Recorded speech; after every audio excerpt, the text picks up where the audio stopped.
नाजरीन, जंग वो आखिरी ऑप्शन हुआ करता है जिसे कोई भी कौम दूसरे मुल्क पर जारहियत के लिए बहुत सोच विचार और इंतहाई मजबूरी के आलम में इस्तेमाल करती है, वरना अमूमी हालात में गासिब से गासिब मुल्क की भी यही कोशिश रहती है कि वो अंदरूनी साजिशों, सफारती रेशा दवानियों, सियासी अनारकी और नस्ली व लिसानी इख्तलाफात जैसे मजमूम हथकंडों से ही काम चलाते हुए दूसरे मुल्क को अपना ज़ेर दस्त या ज़ेर नगीब बना ले, क्योंकि जंग वो महलिक हथियार है जो सिर्फ मफतूह मुल्क के अवाम को ही नहीं बल्कि फातेह कौम को भी ठीक ठाक माली व जानी नुकसान पहुंचाने का बायस बनता है। इसके बावजूद तारीख में जा बजा ऐसी मिसालें मिलती हैं कि जब ज़रा सी बात पर या छोटी सी गलती या किसी फ़र्द वाहिद की बेवकूफ़ी के बायस दो पड़ोसी मुल्क, दो दोस्त अक़वाम या दो दुश्मन ममालिक के दरमियान बाकायदा जंग शुरू हो गई और इसके नतीजे में हज़ारों अफराद आन की आन में मुतासर होकर अपनी कीमती जान और अमलाक से महरूम हो गए। तारीख़ के अवराक में इन जंगों को फूलिश वार्स यानी बेवकूफ़ाना जंगें कहा जाता है। आज की इस वीडियो में हम कुछ ऐसी ही बेतुकी जंगों का अहवाल पेश कर रहे हैं। अगर आप मुख्तलिफ साइंसी, तारीख़ी और इल्मी मौज़ूआत पर सोचते हैं और मज़ीद जानने का तजस्सुस रखते हैं तो सब्सक्राइब कीजिए हमारा चैनल और बेल आइकन दबाइए ताकि इन मौज़ूआत पर तैयार की गई हमारी वीडियोस आपको फौरी मिल सके। नाजरीन, 1821 में मेक्सिको ने स्पेन के तसल्लुत से आज़ादी हासिल की और बदकिस्मती से आज़ादी के फ़ौरन बाद मेक्सिको शदीद सियासी अनारकी का शिकार हो गया। मेक्सिको में कायम होने वाली अव्वलीन हुकूमत के खिलाफ बागियों के एक गिरोह ने बगावत का ऐलान कर दिया। बागियों और हुकूमत के दरमियान शुरू होने वाली दाखिली कशमकश ने मैक्सिकन अवाम की अमलाक को ज़बरदस्त नुकसान पहुंचाया। नाजरीन, मेक्सिको शहर के नज़दीक एक फ्रांसीसी बेकर की बेकरी भी थी जो कि इन फसादात की जद में आ गई और एहतजाज करने वाले उसकी बेकरी में मौजूद 2 दर्जन से ज़ायद केक और दीगर खाने पीने का सामान लूट कर ले गए। चूँकि इस फ्रांसीसी की बेकरी का सामान लूट कर ले जाने वाले तमाम के तमाम मेक्सिको के शहरी थे, लिहाजा बेकरी के फ्रांसीसी मालिक ने मेक्सिको की हुकूमत से अपने होने वाले नुकसान यानी 2 दर्जन केक, 1 दर्जन पेस्ट्रियों और 8 अदद पैटीज का हर्जाना अदा करने का दावा कर दिया। मेक्सिको की हुकूमत जो पहले ही खाना जंगी की कैफियत में थी, उसने फ्रांसीसी बेकर की इस दरख्वास्त को एक मजाक समझकर यकसर नज़रअंदाज कर दिया। जब फ्रांसीसी बेकर ने देखा कि उसके नुकसान को मेक्सिको की हुकूमत संजीदगी से नहीं ले रही तो उसने बगैर एक लम्हे की ताख़ीर किए फ्रांस के बादशाह से तहरीरी दरख्वास्त कर दी कि चूँकि वो फ्रांसीसी शहरियत रखता है इसलिए उसकी जानो माल की हिफाजत की जिम्मेदारी फ्रांस के बादशाह पर आयद होती है। लिहाजा फ्रांसीसी हुकूमत मेक्सिको में होने वाली ज्यादती पर उसकी मदद की पाबंद है। फ्रांस के बादशाह ने फ्रांसीसी बेकर की दरख्वास्त को मंजूर करते हुए मेक्सिको की हुकूमत से सरकारी सतह पर मुतालबा कर दिया कि वो मेक्सिको में कारोबार करने वाले फ्रांसीसी शहरी के नुकसान का फिलफौर अजाला कर दे। बसूरत दीगर मेक्सिको अपने नुकसान का खुद जिम्मेदार होगा। मगर मेक्सिको की हुकूमत ने फ्रांस के बादशाह की दरख्वास्त को रद्द कर दिया, जिसके जवाब में 1838 में फ्रांसीसी बहरिया ने मेक्सिको की बहरी हदूद हर किस्म की आमदोरफ्त के लिए मुकम्मल तौर पर बंद कर दी। कई हफ्तों तक जारी रहने वाली बहरी नाकाबंदी के बाद भी जब फ्रांस को हस्बे तवक्को नताइज न मिल सके तो उन्होंने मेक्सिको की बहरी तंसीबात पर हल्की फुल्की बमबारी करना शुरू कर दी ताकि मेक्सिको पर दबाव डालकर उससे अपना मुतालबा मनवाया जा सके। लेकिन मेक्सिको ने फ्रांस के दबाव में आने की बजाय उसके खिलाफ बाकायदा ऐलान जंग कर दिया। बहरहाल फ्रांस अस्करी लिहाज से मेक्सिको के मुकाबले में काफ़ी ताकतवर था, लिहाजा चंद ही दिनों में फ्रांस ने मेक्सिको की तमाम बहरी अफवाज को अपने कब्जे में लेकर मेक्सिको में बाकायदा ज़मीनी जंग के लिए अपनी फ़ौजों को उतार दिया। फ्रांस और मेक्सिको के दरमियान केक और पेस्ट्रियों के लिए लड़ी जाने वाली ये जंग कमोबेश 4 माह तक जारी रही। आखिर में मेक्सिको की हुकूमत ने अपनी शिकस्त तस्लीम करके फ्रांस के इस मुतालबे के सामने सर तस्लीम खम कर दिया कि वो फ्रांसीसी बेकर के होने वाले नुकसान का तमाम हर्जाना अदा करने के लिए तैयार है। जिसके बाद फ्रांस ने भी मेक्सिको की सरजमीन से अपनी अफवाज को वापस बुला लिया और फ्रांसीसी फौजी केक खाते हुए फतह का जश्न मनाते हुए फ्रांस में बड़ी शान से दाखिल हुए।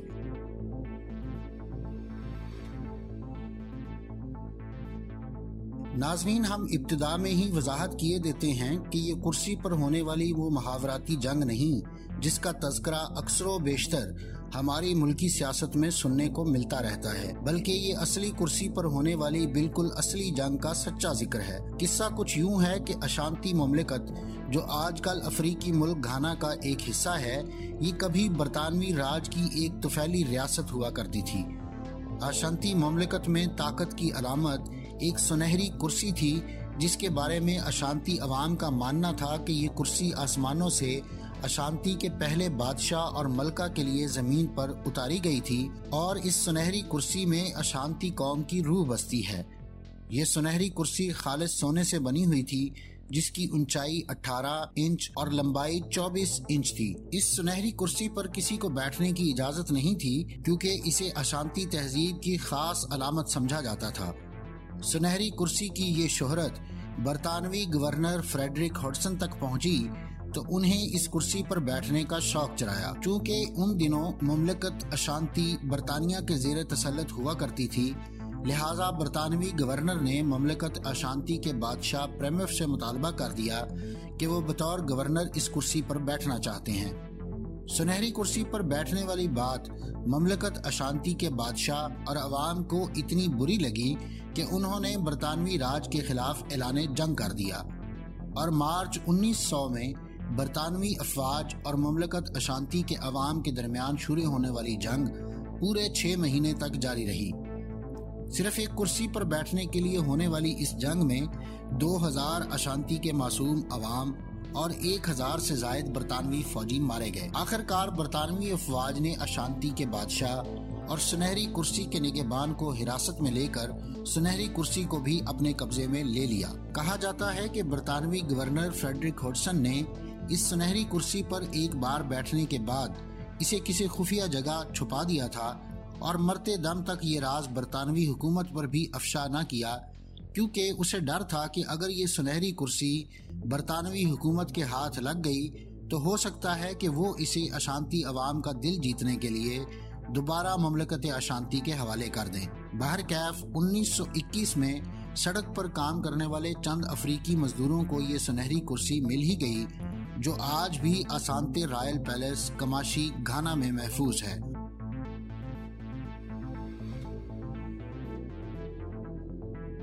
नाजरीन, यूनान और बल्गारिया तारीखी तौर पर हमेशा से ही एक दूसरे के सख्त रिवायती हरीफ रहे हैं। 1920 में इन दोनों पड़ोसी ममालिक के दरमियान कशीदगी सख्त उरूज पर थी और दोनों ममालिक के सरहदी इलाकों में रहने वाले अवाम भी जब चाहते सरहद अबूर करके अपने दुश्मन मुल्क की शहरियों की कीमती अमलाक मसलन घोड़ा, गाय, भेड़ वगैरह चुरा लिया करते थे। चूँकि इस तरह के इनफरादी वाक़यात की जिम्मेदारी किसी एक फरीक पर डालना बहुत मुश्किल होता था, इसलिए चोरी चकारी की वारदातें किसी बड़े सानहे का सबब नहीं बनती थीं। लेकिन अक्टूबर 1925 में एक पालतू कुत्ते की हलाकत ने यूनान और बल्गारिया को बाकायदा जंग लड़ने पर मजबूर कर दिया। नाजरीन, किस्सा कुछ यूँ है कि एक यूनानी सिपाही का कुत्ता बल्गारिया की हदूद में दाखिल हो गया, जहां बल्गारिया के सिपाही ने उसे एक आवारा कुत्ता समझते हुए गोली मार दी। इत्तेफाक की बात यह है कि कुत्ते को गोली लगने का सारा मंजर यूनानी सिपाही ने देखा, जो ये बर्दाश्त न कर सका और उसने भी बल्गारिया की सरहद की तरफ जवाबी फायरिंग करना शुरू कर दी। इससे पहले कि दोनों तरफ से फायरिंग का ये सिलसिला किसी बड़े जानी नुकसान पर खत्म होता, एक यूनानी ऑफिसर ने सफेद परचम लहराकर इशारा दिया कि हम जंग नहीं चाहते, लिहाजा दोनों तरफ से फौरी तौर पर सीज फायर हो गया। ताहम सरहद पर होने वाली कशीदगी की खबर जब यूनान में नई नई हुकूमत बनाने वाले डिक्टेटर तक पहुंची तो उसने इसे अपनी तौहीन समझा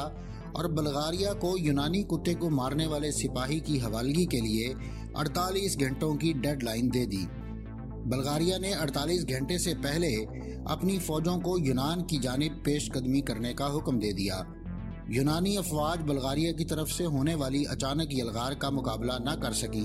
और अपने कई सरहदी इलाके गवा बैठी, जिस पर यूनान ने अपने इत्तेहादी सर्बिया को बल्गारिया के खिलाफ मिलकर जंग लड़ने की दावत दी, जिसके बाद सर्बिया की फौजों ने बल्गारिया की तरफ पेशकदमी शुरू कर दी, जबकि बल्गारिया जंग बंदी के लिए लीग ऑफ नेशंस में चला गया, لیکن جب تک لیگ آف نیشنز مداخلت کرتی، دونوں ملکوں کے درمیان شروع ہونے والی جنگ میں 50 سے زائد افراد مارے جا چکے تھے۔ لیگ آف نیشن نے اس جنگ میں یونان کو جارحہ قرار دے کر اسے بلغاریہ کو ہرجانہ ادا کرنے کا پابند کیا اور یونان کے ڈکٹیٹر کو جنگی مجرم قرار دے کر حکومت سے علیحدہ ہونے پر مجبور کر دیا۔ ناظرین، یہ تمام واقعہ بتاتا ہے کہ کس طرح ایک چھوٹی سی بات بڑھتے بڑھتے دو ملکوں کو ایک مکمل جنگ کے دہانے تک لے آتی ہے۔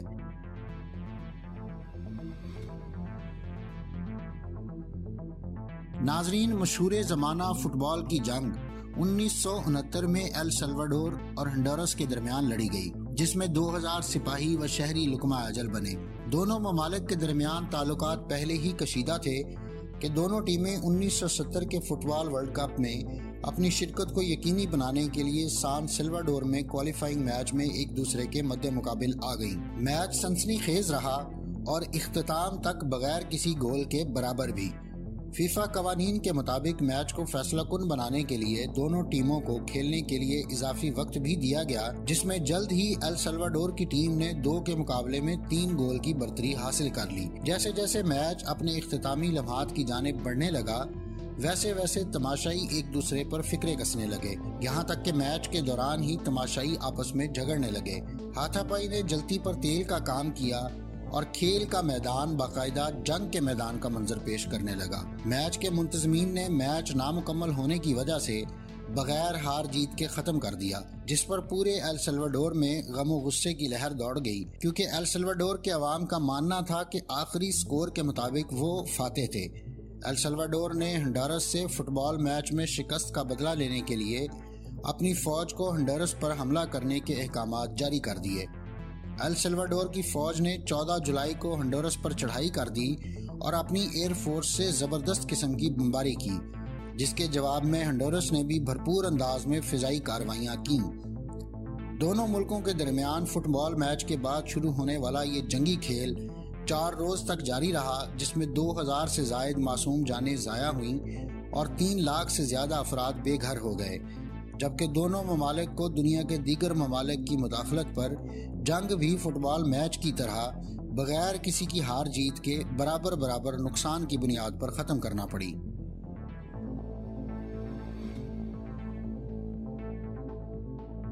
ناظرین، برطانیہ اور امریکہ کے درمیان 1846 میں اوریگن ٹریٹی کے نام سے ایک معاہدہ طے پایا تھا،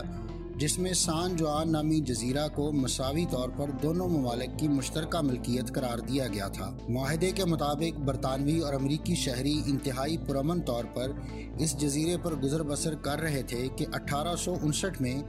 ایک روز ایک امریکی کا پالتو سور ایک برطانوی کے کھیت میں داخل ہو گیا